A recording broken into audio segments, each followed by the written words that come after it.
Por que ele não desceu? Mesmo sendo zombado, humilhado e rejeitado. Essa é a história da redenção, desde o começo. Tudo começa com uma palavra: haja.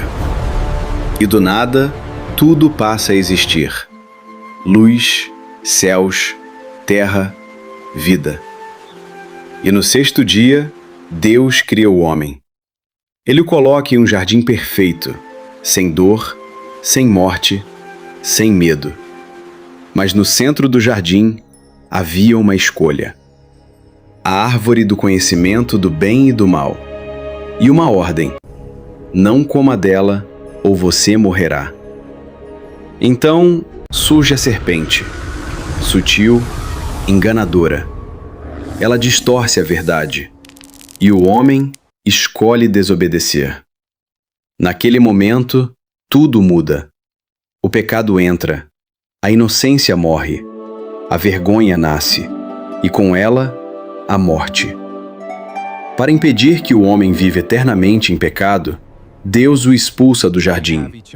Mas antes, uma promessa: um dia viria alguém para esmagar a cabeça da serpente.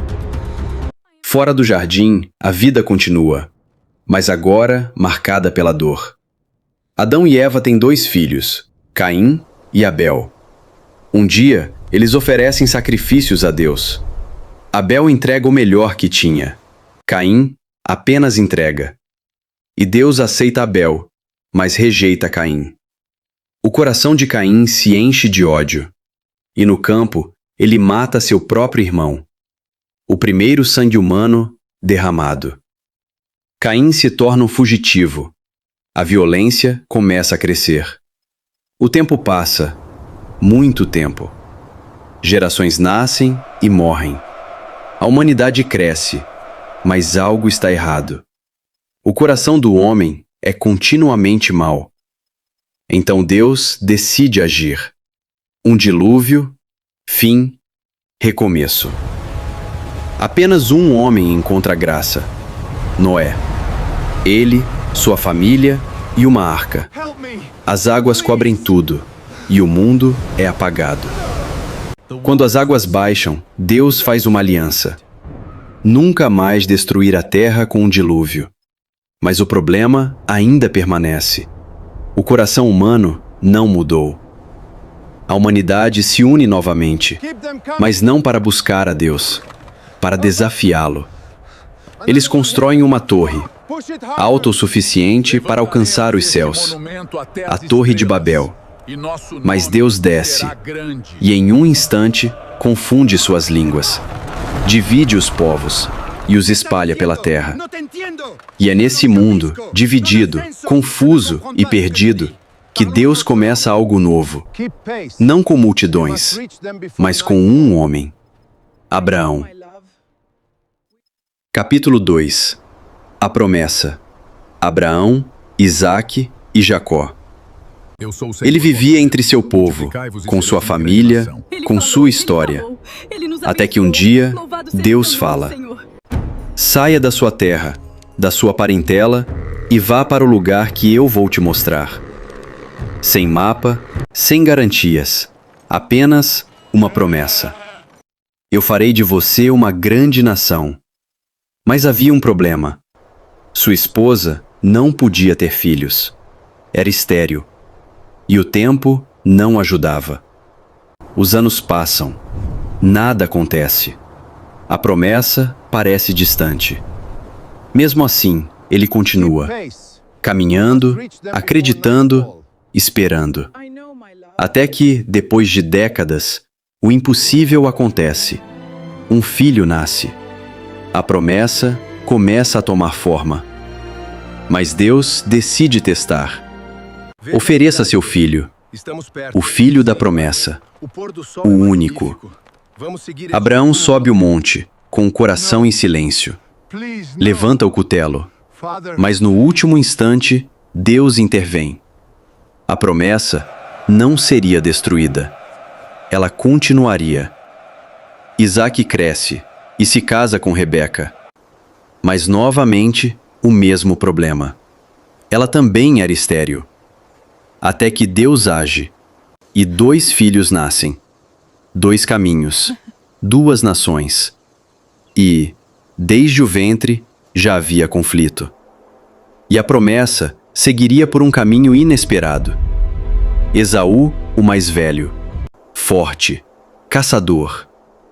Jacó, o mais novo, silencioso, estratégico. Um dia, uma troca. Um prato de comida por indito eterno. Esaú despreza. Jacó toma.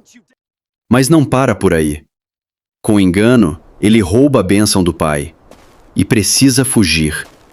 Sozinho, sem rumo, com medo. Jacó foge para longe de tudo. Mas é lá, no vazio, que dê a promessa. A mesma promessa de Abraão. Agora sobre ele. Jacó constrói uma família, mas não sem dor. Engano, conflito, rivalidade. Ele ama uma, mas casa com outra.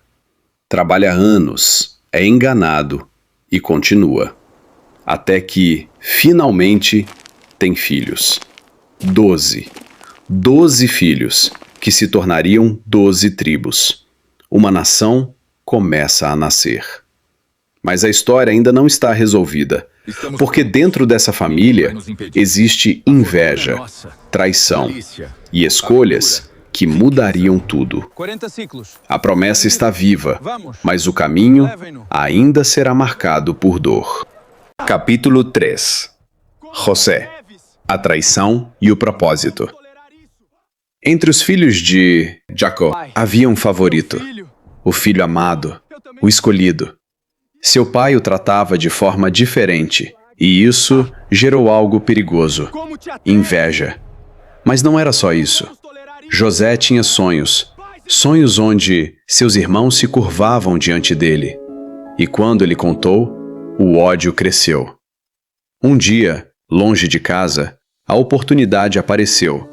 Seus próprios irmãos decidem matá-lo. Mas mudam de ideia e fazem algo talvez pior: vendê-lo como escravo. José é levado para o Egito, longe de tudo, da família, da promessa, do lar. O favorito agora é escravo. Na casa de um oficial, ele trabalha e prospera, porque Deus ainda estava com ele. Mas novamente, tudo desmorona. Acusado injustamente, traído, esquecido. José é lançado na prisão. No fundo, no escuro, no silêncio, parece o fim. Mas não era. Na prisão, José interpreta sonhos, e um deles chega até o homem mais poderoso do Egito, o governante, o faraó. Um sonho sobre fome, sobre escassez, sobre um futuro devastador. José não apenas interpreta, ele propõe um plano. E naquele momento, o escravo se torna governador, de prisioneiro a líder, de esquecido a essencial. José agora controla o alimento de toda uma nação. E então, a fome chega, não só ao Egito, mas ao mundo ao redor, inclusive à sua própria família. Seus irmãos, sem saber quem ele é, vão até o Egito em busca de comida e se curvam exatamente como no sonho. O passado volta. O traído agora tem poder. Poder para se vingar ou para perdoar. José chora, se revela e escolhe perdoar. O que vocês fizeram para o mal, Deus transformou em bem. E assim, toda a família desce ao Egito e se estabelece ali, segura, protegida, viva, mas sem saber que esse novo começo também preparava um novo sofrimento. A promessa continua, mas o caminho ainda será difícil. Capítulo 4. Escravidão e libertação. Moisés. O tempo passa, e aquela família se torna um povo. No Egito, eles crescem, se multiplicam, se fortalecem. Mas tudo muda quando um novo rei se levanta. Um rei que não conhecia. E o medo começa. Eles são muitos. Podem se voltar contra nós. E então, o povo é escravizado, forçado, oprimido, quebrado.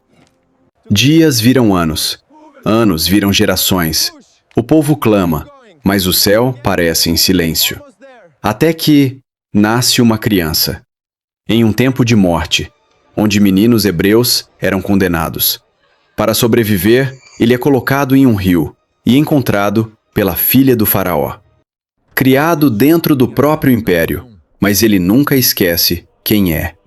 Um dia, movido por justiça, Moisés mata um egípcio e foge para o deserto. Anos se passam, silêncio, isolamento, até que Deus fala. Em fogo, uma sarça que não se consome. Moisés, volte, liberte o meu povo. E então, o confronto começa. Moisés volta ao Egito. Diante do faraó, ele declara: deixe o meu povo ir. Mas o coração do rei endurece, e o juízo vem. Água vira sangue, trevas cobrem a terra, a morte passa pelas casas. 10 pragas, uma nação quebrada. Até que finalmente o faraó cede. O povo sai, milhares, uma multidão em movimento, libertos, mas ainda perseguidos. O exército vem atrás, o mar à frente, sem saída, sem escape. Então, Deus abre o mar.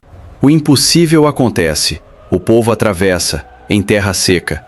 E quando o inimigo tenta seguir, as águas voltam.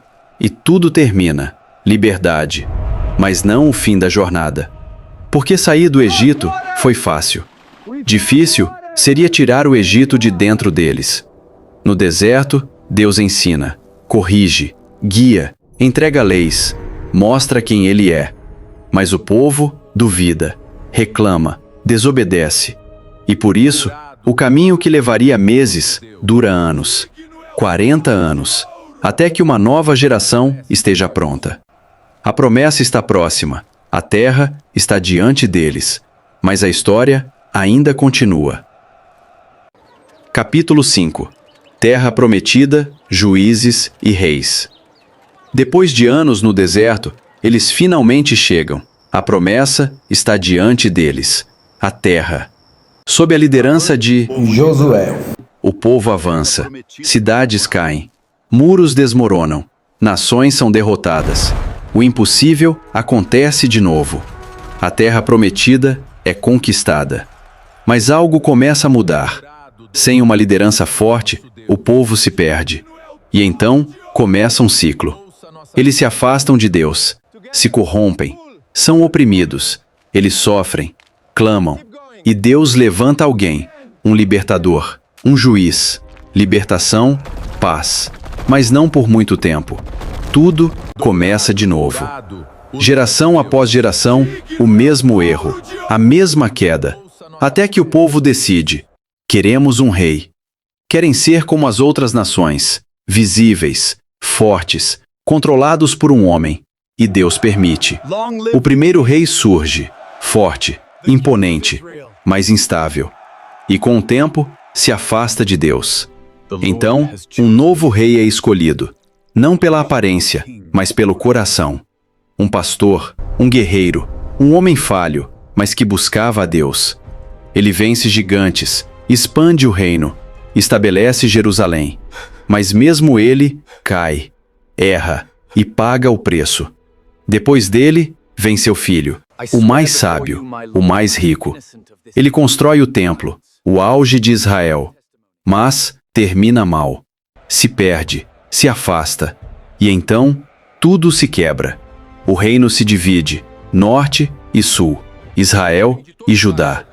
Reis vêm e vão, a maioria corrompida, idolatria, injustiça, esquecimento de Deus. E Deus envia vozes, profetas, homens que alertam, chamam, avisam, mas ninguém escuta.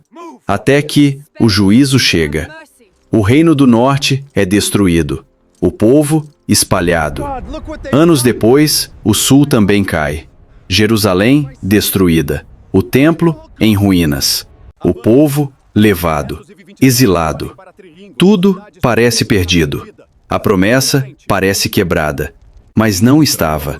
Porque mesmo na queda, mesmo no exílio, Deus ainda estava escrevendo a história. Capítulo 6. No exílio, eles choram, lembram, questionam. Onde está Deus? Mas mesmo ali, Ele não os abandona. Profetas ainda falam, promessas ainda existem. Um dia, eles voltariam. E então, um novo império se levanta, a Pérsia, e com ela, uma decisão inesperada. O povo pode voltar. Depois de décadas, eles retornam. A cidade em ruínas, ao que restou, pedras quebradas, muros destruídos, memórias. Mas eles recomeçam, reconstruem os muros, restauram o templo, tentam reconstruir a fé. Algo mudou, eles aprenderam. Agora, temem perder tudo de novo. Mas ainda falta algo, algo essencial. A promessa ainda não se cumpriu. O libertador ainda não veio. O pecado ainda está ali. E então, silêncio. Nenhuma nova voz, nenhum novo profeta, nenhuma nova revelação registrada. Anos passam, décadas, séculos, 400 anos de espera, de expectativa, de perguntas sem resposta. Capítulo 7. O cumprimento. O nascimento, ministério e sacrifício. Depois de séculos de silêncio, uma voz surge no deserto. Ele clama: preparem o caminho, arrependam-se. Algo está chegando. E então, em meio à simplicidade, em um lugar improvável, um menino nasce. Não em um palácio, mas em uma manjedoura. O prometido, o esperado, aquele que pisaria a cabeça da serpente. Os anos passam, silêncio novamente, até que ele aparece, já adulto, no rio, diante de... E ao ser batizado, os céus se abrem. E uma voz declara: este é o meu filho. Então, tudo começa. Ele ensina, ele cura, ele perdoa, ele confronta. Cegos veem, mortos vivem, pecadores são transformados, multidões o seguem, mas nem todos o aceitam. Líderes religiosos se incomodam, o poder é ameaçado, a verdade expõe, e o plano começa a se formar. Traição. Um dos seus o entrega. Ele é preso, julgado, acusado, injustamente. Silêncio, diante da condenação. Espancado, humilhado, rejeitado. A multidão grita: crucifica! E então, a cruz. Pregos, dor, sangue. O Filho de Deus, levantado entre o céu e a terra. Mas aquilo não era derrota, era propósito. Cada momento levava àquele ponto. E então, com o peso do mundo sobre si, declara: está consumado. Ele morre, mas a história não termina aqui. No terceiro dia, o impossível acontece. A pedra é removida. O túmulo está vazio. Ele vive. A morte foi vencida. O plano cumprido. A promessa realizada. E agora, tudo muda.